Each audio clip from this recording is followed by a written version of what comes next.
Sistema HDV geração 7 de qualidade de imagem e áudio.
Em meados de 1980, uma doença desconhecida assustou e mudou o comportamento das pessoas em todo o planeta. Os primeiros registros da síndrome da imunodeficiência adquirida foram em São Francisco e em Los Angeles, Estados Unidos. A síndrome foi batizada de AIDS pelos estadunidenses, e em países latinos, exceto Brasil, ela é denominada SIDA. A AIDS foi inicialmente identificada como a peste sexual, o que ajudou a aumentar o preconceito e, em consequência, a ignorância, pois quem não era se julgava seguro. A liberdade dos anos 70 acabara de maneira bruta.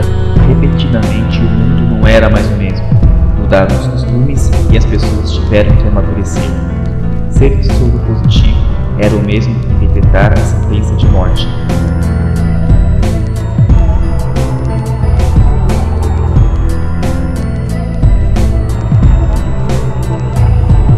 Em pouco tempo, o vírus ganhou escala, e de epidemia passou a se denominar pandemia. A doença mais temida de todos os tempos matou mais de 500 mil pessoas em menos de 18 meses. Os infectados não morriam pela doença em si, mas pela imunodeficiência provocada por ela. A doença provocava agressões físicas e morais, e em menos de 2 anos, os infectados eram internados mais de 15 vezes por diversos problemas de saúde. A pessoa ficava constantemente fraca e cansada.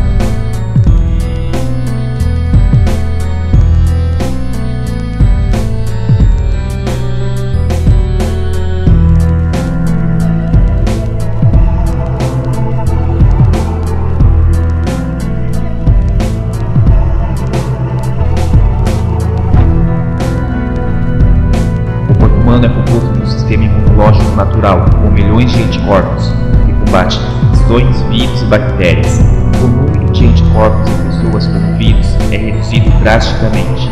Inicialmente, elas acabam com disenteria aguda, tipo de tuberculose não tem cura, meningite, herpes, encefalite e sarcoma de Kaposi, um câncer ralo de pele.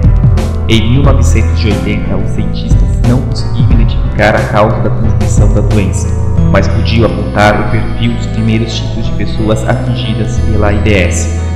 Eram de cada 10 pessoas, 9 homens, alguns hemofílicos, outros refugiados haitianos. 1/3 viciado em drogas, 70% homossexual. Hoje sabemos que a transmissão da doença é através do contato sexual ou em contato com sangue e excremento do portador. No início da doença não era possível a detectar. O infectado esperava os sintomas aparecerem, o que demorava 2 anos, e a expectativa de vida era de 4 anos após constatado. Até 1985, os postos coletores de sangue não usavam agulhas descartáveis, o que promulgou ainda mais o vírus entre as pessoas. Os dados apontam um número alarmante de infectados por usuários de qualquer tipo de droga injetável. Após inúmeros estudos sobre a nova doença, constatou-se que ela era transmitida por um vírus chamado HIV. A origem de primata similar ao SIV, Síndrome da Imunodeficiência SIV, vírus encontrado no macaco africano. Por volta de 1934, o vírus no macaco conseguiu formas mutantes e evoluiu para o ser humano. Tribos africanas tinham o hábito de comer a carne do macaco como excremento e resto de sangue. Isso facilitou a proliferação e a mutação do vírus. O HIV vírus, responsável pelo AIDS, é apresentado em 2 subcategorias. A categoria 1 abrange as Américas e parte da Europa. A categoria 2 é da África, passando pelo Congo e Portugal. O HIV-1 é um vírus de ação fatal e o HIV-2 de ação mais lenta. Com a chegada dos estrangeiros para visitar o Carnaval brasileiro todos os anos, somos recepcionados com a presença dos 2 vírus no país, o tipo 1 e o tipo 2. A ação do tipo 1 em uma pessoa deixava várias consequências. Agora piorou, pois o indivíduo que possui o tipo 1 em seu organismo e não sabe, sem o uso de meios preventivos, pode adquirir o tipo 2 e, consequentemente, um agravamento da doença.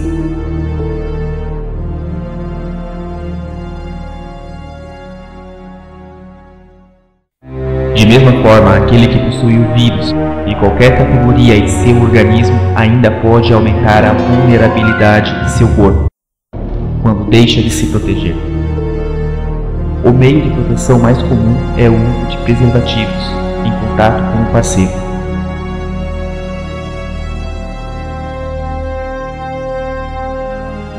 Uma pessoa não consegue descobrir que tem AIDS após uma relação. A doença é percebida após 2 meses da relação com um teste feito no Sistema Único de Saúde. Os sintomas iniciais são muito parecidos com um resfriado, com manchas no pescoço e dores na cabeça. Em algumas pessoas são tão fracos que não são notados ou são assimilados à fadiga. Existem diferentes tipos de testes, sendo possível detectar anticorpos antígenos ou RNA em soro, plasma, fluido oral, mancha de sangue seco ou urina. O exame ELISA foi o primeiro exame amplamente empregado. Ele tem uma alta sensibilidade. Este teste não consegue identificar o vírus propriamente dito, nem o ácido nucleico viral, mas sim os anticorpos, que são proteínas especiais produzidas pelo sistema imunitário do indivíduo infectado e que combatem o vírus. Se esses anticorpos forem encontrados, o teste é positivo. Neste caso, o ELISA é repetido para garantir os resultados. A probabilidade de acerto do ELISA é de 98%.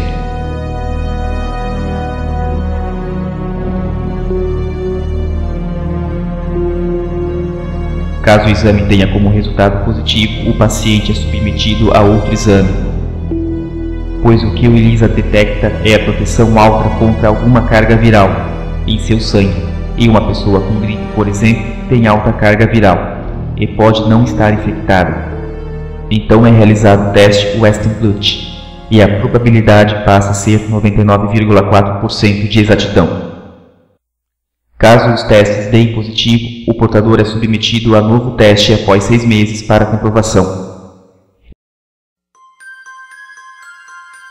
O HIV é um retrovírus, ou seja, são vírus de RNA que possuem a enzima transcriptase reversa, que converte o DNA da célula infectada em RNA, o que viabilizará a multiplicação do vírus. Para as pessoas portadoras da SIDA, é de suma importância o controle de 2 marcadores, CD4 e CV. O CD4, carga molecular do sistema imunológico, reflete o número de linfócitos que o portador da síndrome tem. Linfócitos são a proteção natural do organismo. Logo, quanto o número de CD4 é muito baixo, exemplo, menos de 200, começam a surgir infecções oportunas, pois a defesa do organismo está baixa. A CV, ou carga viral, é o número de vírus presente no portador da síndrome, ou seja, um paciente que não tem tomado adequadamente os medicamentos ou se protegido tem uma carga viral alta. A terapia antirretroviral tem como finalidade manter os níveis de carga viral o mínimo possível, pois se a carga ficar alta, o portador da AIDS poderá desenvolver infecções oportunistas.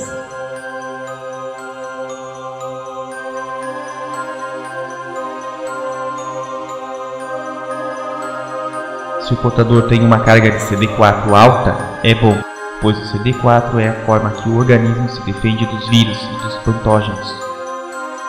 Então, quanto maior, melhor.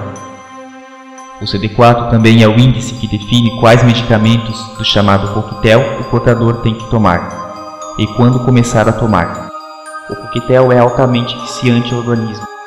Uma pessoa iniciando o tratamento dificilmente consegue parar. Os efeitos colaterais são de náuseas, vômitos, emagrecimento e sonolência. A sensação é permanente. É possível, após tratamentos, os exames apontarem que o indivíduo não possui mais o vírus em seu organismo, fato pelo qual o vírus está escondido em alguma parte indetectável de seu corpo. Muitas pessoas nessa fase deixam de tomar remédios.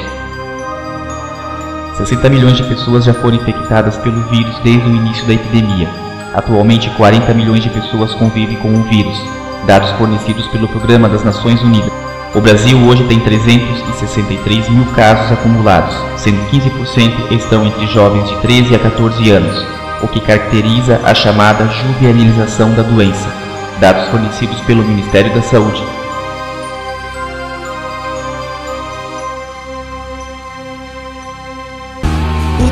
Entre as pessoas mais famosas que morreram vítima da doença estão o cantor e compositor Agenor Miranda Santos, do Cazuza, que nasceu em 1958 e morreu em 1991, com 33 anos. Cazuza, de O Tempo Não Para, deixou uma casa de abrigo para portadores, a Fundação Cazuza. Ex-líder do Barão Vermelho, filho do diretor da Som Livre, mesmo com tanto dinheiro e liberdade, não conseguiu se salvar e ficar imune às agressões do vírus.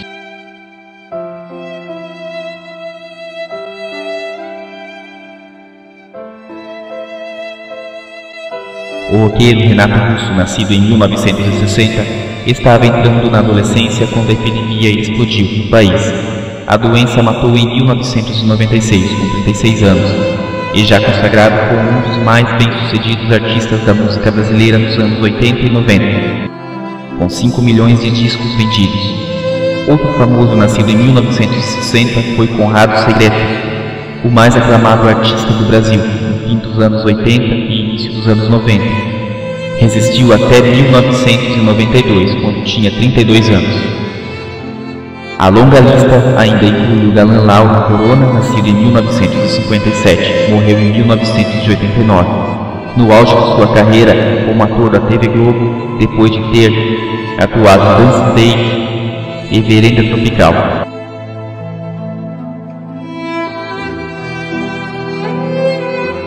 Mas quem melhor desfrutou dos caminhos abertos foram os jovens que vieram a seguir, nascidos em 1951 e 71. Para eles, qualquer maneira de amor vale amar, como cantava Milton Nascimento.